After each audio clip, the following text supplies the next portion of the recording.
Satu video jalan rusak berubah jadi tantangan terbuka antar pejabat. Dari kubangan lumpur di pedalaman Kalimantan Barat, tiba-tiba muncul duel panas. Wakil Gubernur menantang Kang Deddy tukar nasib, pertanyaannya cuma satu. Siapa yang benar-benar paling jago mengelola anggaran? Di sebuah sudut terpencil Kalimantan Barat, tepatnya di Bedayan, Kabupaten Sintang. Jalan bukan lagi sekadar akses. Ia berubah jadi simbol harapan, sekaligus kekecewaan. Tanah merah yang becek, lubang sedalam lutut orang dewasa, bukan hal baru bagi warga. Tapi kali ini, suara mereka terdengar lebih keras. Semua bermula dari sebuah video viral. Seorang warga bernama Elizabeth, dengan nada penuh lelah, meluapkan isi hati. KDM, coba tolonglah, kita tukar tambah lah. Nggak usah tukar tambah lah, aku pun juga nggak tahu gubernur kami kemana, nggak pernah nengok rupanya. Tolonglah pindah ke sini, pinjam KDM aja 2 bulan aja, pasti bagus jalan kami ini. Asli ini sebelah rumah aku loh. Nah, kita belajar bahasa Sunda dulu ya. Bapak KDM, abi tulungan nyungken, bantosan, jalan abi awon hayang di aspal di Kalimantan Barat. Aku udah pandai ke bahasa Sunda kuninga. Untuk Bapak KDM ya tuyung. Pokoknya akan selalu kuviralkan jalan SP3 Bedayan tuh, Kabupaten Sintang, Kecamatan Sepok, Desa Bedayan tuh, sampai ya diperbaiki karena ada 100 meter yang sangat jelek benar di tengah-tengah desa kemarin kita. Kalimat itu sederhana, tapi dampaknya luar biasa. Nama Deddy Mulyadi ikut terseret. Sosok yang selama ini dikenal cepat turun tangan di berbagai persoalan infrastruktur, tiba-tiba dipanggil warga Kalimantan Barat. Dan disitulah api mulai menyala. Tak butuh waktu lama, respon datang dari Wakil Gubernur Kalimantan Barat, Krisantus Kurniawan. Dalam forum resmi Musrenbang di Sintang, nada bicaranya meninggi. Bukan tanpa alasan, ia merasa perbandingan itu tidak adil. Beberapa waktu yang lalu, bahkan tadi malam saya tonton lagi TikTok. Pas di kampung saya pula, Sepau. Saya tidak tahu apakah itu asli orang Sepau atau bukan. Kemudian dibanding-bandingkan, kalau bahasa Jawa, ojo dibanding-bandingkan dengan Provinsi Jawa Barat. Saya tegaskan, Kalimantan Barat tidak bisa dibandingkan dengan Provinsi Jawa Barat. Provinsi Jawa Barat itu luasnya cuma 43.000 km persegi, APBD-nya 31 triliun. Provinsi Kalimantan Barat 1,11 kali Pulau Jawa, 171.000 km persegi. Itu luas Kalimantan Barat. APBD-nya 6 triliun lebih. Lalu, keluarlah pernyataan yang langsung viral. Ada yang mau pinjam Deddy Mulyadi 3 bulan. Suruh Deddy Mulyadi jadi gubernur Kalimantan Barat. Ayo bertukar kita. Saya mau lihat. Tapi pakai duit 6 triliun bangun Kalimantan Barat. Ayo, kalau dia bisa, gue cium lututnya. Itu yang terjadi. Jadi tidak bisa dibandingkan Bapak Ibu dan saudara-saudara. Kekuatan fiskal kita berbeda. Luas kita berbeda. Semakin luas wilayah berimplikasi kepada beratnya biaya pembangunan. Sebuah tantangan terbuka, bukan sekadar emosi, tapi juga bentuk frustrasi. Ini bukan sekadar soal kemampuan, tapi juga soal kondisi.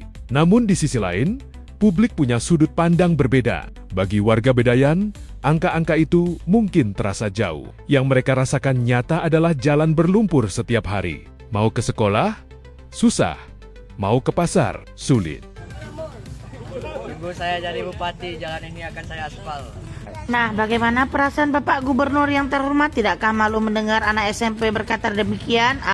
Teruntuk Bapak beliau yang tidak terima dengan postingan saya ini, bahkan sampai bilang, walaupun malaikat datang, tidak akan mampu memperbaiki jalan Kalimantan Barat ini. Oi, Bapak beliau, malaikat itu tugasnya mencabut nyawa, nggak ada malaikat memperbaiki jalan. Dan lagi ya, jalan ini kami hanya menagih janji yang udah berpuluh-puluh tahun sampai sekarang nggak diperbaiki. Kemana nyimpan muka kalian? Apa nggak malu dengan anak-anak ini? Ha? Ya.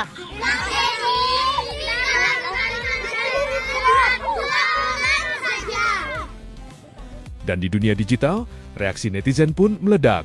Ada yang menilai sang wagub terlalu sensitif.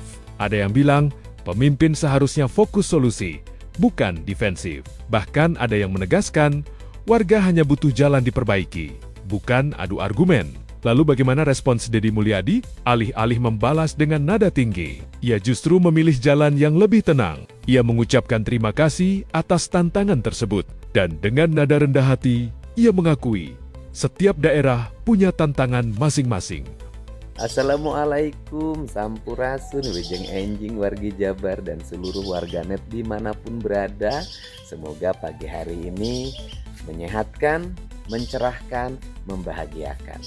Terima kasih ya atas doanya yang mengalir dalam setiap waktu, sehingga saya bisa terus menjalankan aktivitas, memberikan pikiran, gagasan, melakukan inovasi-inovasi berdasarkan kemampuan yang kami miliki. Semoga Bapak dan Ibu semuanya dalam keadaan bahagia. Buat Bapak Wakil Gubernur Kalimantan Barat, saya mengucapkan terima kasih atas tantangannya. Mohon maaf, saya selama ini melaksanakan kegiatan pembangunan di Jawa Barat tidak ada maksud untuk diperbandingkan dengan daerah lain. Kami juga memahami setiap daerah punya tantangannya sendiri-sendiri.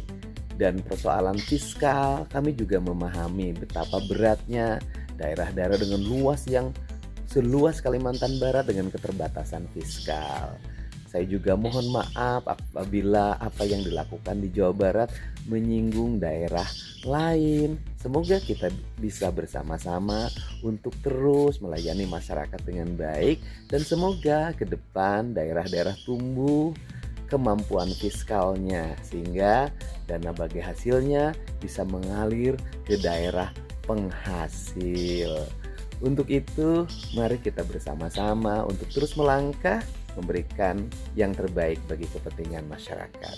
Salam buat seluruh warga Kalimantan Barat. Semoga Pak Wagub sehat dan bahagia selalu.